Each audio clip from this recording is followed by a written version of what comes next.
warahmatullahi wabarakatuh. Perkenalkan, nama saya Nadila Septiani dengan NIM 0303 1282025 dari Fakultas Teknik Jurusan Teknik Kimia kelas A Indralaya.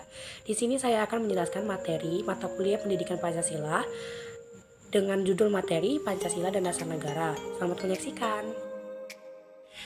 Pada materi Pancasila dan Dasar Negara, kita akan membahas mengenai Pancasila sebagai dasar negara, perlunya Pancasila sebagai dasar negara Indonesia, sumber historis, sosiologis, dan politis, dinamika Pancasila, tantangan Pancasila, serta yang terakhir penerapan butir-butir Pancasila berdasarkan materi Pancasila dan dasar negara dalam kehidupan. Baik, kita masuk ke pembahasan pertama, yaitu Pancasila sebagai dasar negara.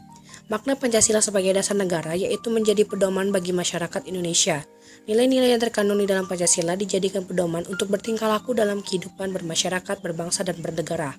Pembukaan Undang-Undang Dasar 1945 alinea keempat menegaskan, bangsa Indonesia memiliki dasar dan pedoman dalam berbangsa dan bernegara yaitu Pancasila. Pancasila sebagai dasar negara mendasari pasal-pasal dalam Undang-Undang 1945 serta menjadi cita-cita hukum yang dituangkan dalam peraturan perundang-undangan. Selanjutnya kita masuk ke pembahasan kedua, yaitu perlunya Pancasila sebagai dasar negara Indonesia.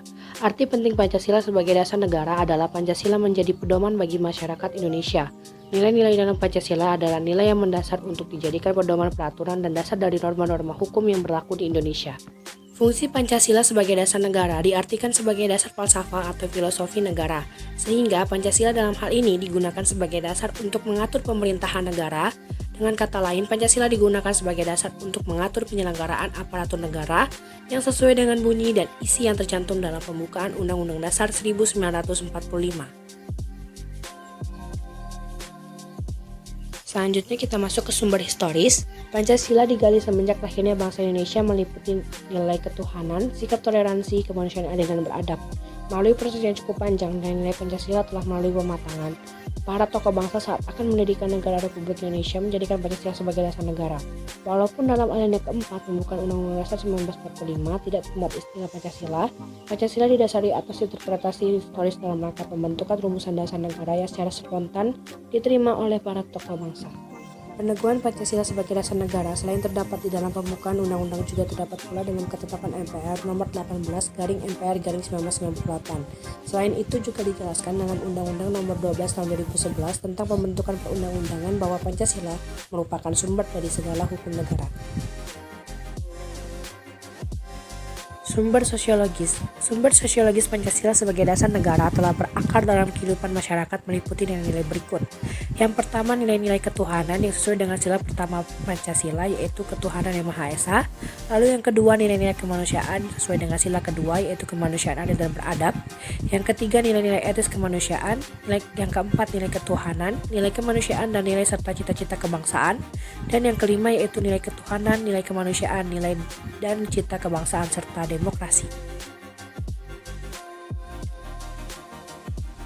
Sumber politis. Unsur-unsur politis Pancasila sebagai dasar negara meliputi hal-hal sebagai berikut. Sila pertama yaitu ketuhanan yang Maha Esa diwujudkan dalam bentuk semangat toleransi antar umat beragama. Sila kedua yaitu kemanusiaan yang adil dan beradab diwujudkan dengan penghargaan terhadap pelaksanaan hak asasi manusia di Indonesia. Sila ketiga yaitu persatuan Indonesia diwujudkan dalam mendahulukan kepentingan bangsa dan negara daripada kepentingan kelompok atau golongan.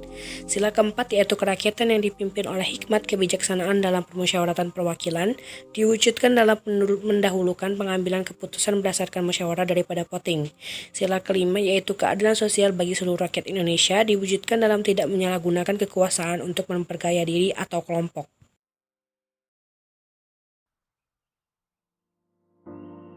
Kita masuk ke pembahasan ketiga yaitu dinamika Pancasila.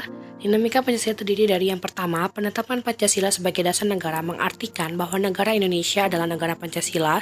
Yang kedua, Pancasila mengandung nilai-nilai yang dijunjung tinggi masyarakat Indonesia. Dan yang ketiga adalah Pancasila merupakan intelligent choice.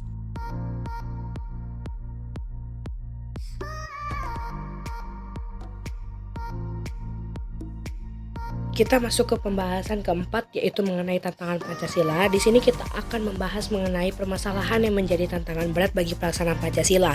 Di antaranya yang pertama, penerapan kebijakan praktik outsourcing yang kerap tak manusiawi. Sebagai contoh, penambahan waktu jam kerja yang berlebihan dan tidak memberikan jam waktu istirahat yang biasanya diberikan kepada para buruh pabrik.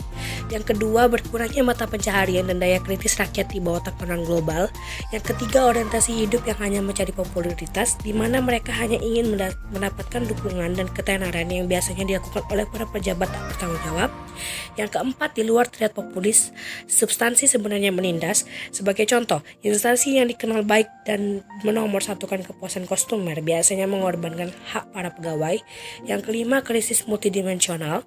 Yang keenam, masalah ekonomi dan budaya yang menggilas bangsa tanpa ampun, yaitu utang-utang negara yang kerap menjadi permasalahan tak berkesudahan dan menjadi alasan-alasan untuk menutupi keburukan para aparat tak bertanggung jawab. Lalu juga budaya yang kerap dicuri oleh negara-negara asing. Kita masuk ke pembahasan terakhir, yaitu penerapan butir-butir Pancasila berdasarkan materi Pancasila dan dasar negara dalam kehidupan.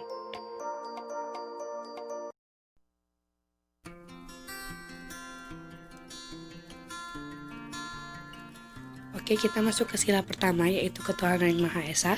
Bentuk pengamalannya yaitu yang pertama, percaya dan takwa kepada Tuhan yang Maha Esa sesuai dengan agama dan kepercayaan masing-masing menurut dasar kemanusiaan yang adil dan beradab. Yang kedua, saling hormat menghormati dan bekerja sama antar pemeluk agama dan penganut kepercayaan yang berbeda-beda sehingga terbina kerukunan hidup. Dan yang ketiga, yaitu saling hormat menghormati kebebasan menjalankan ibadah sesuai dengan agama dan kepercayaan masing-masing.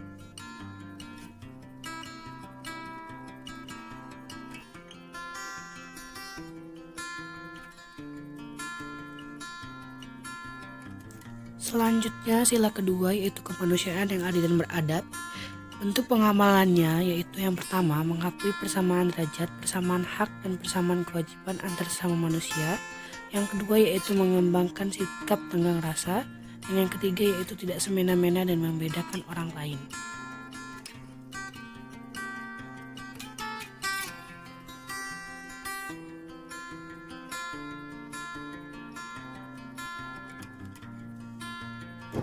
Sila ketiga yaitu Persatuan Indonesia.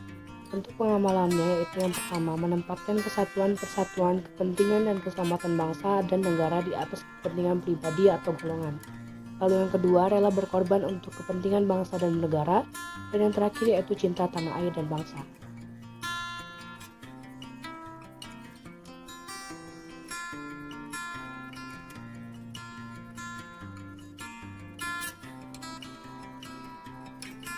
Next, kita masuk ke sila keempat, yaitu kerakyatan yang dipimpin oleh hikmat kebijaksanaan dalam permusyawaratan perwakilan. Pada sila ini kita identik dengan musyawarah dan mufakat. Bentuk pengamalannya yaitu yang pertama, mengutamakan kepentingan negara dan masyarakat. Lalu yang kedua, tidak memaksakan kehendak kepada orang lain. Yang ketiga, mengutamakan musyawarah dan mengambil keputusan untuk kepentingan bersama. Dan yang keempat, yaitu musyawarah untuk mencapai mufakat diliputi semangat kekeluargaan. Oke, the last one yaitu sila kelima, keadilan sosial bagi seluruh rakyat Indonesia. Pengamalannya yaitu yang pertama, mengembangkan perbuatan luhur yang mencerminkan sikap dan suasana kekeluargaan dan gotong royong. Lalu yang kedua, bersikap adil kepada sesama. Lalu yang ketiga, menjaga keseimbangan antara hak dan kewajiban. Lalu yang keempat, menghormati hak-hak orang lain dan tidak merebut hak tersebut. Lalu yang kelima, suka memberi pertolongan kepada orang lain baik yang membutuhkan maupun yang tidak. Sekian penjelasan materi dari saya. Apabila ada kata-kata yang salah, saya mohon maaf. Kepada Allah saya mohon ampun. Wabillahi taufiq wal hidayah. Wassalamualaikum warahmatullahi wabarakatuh.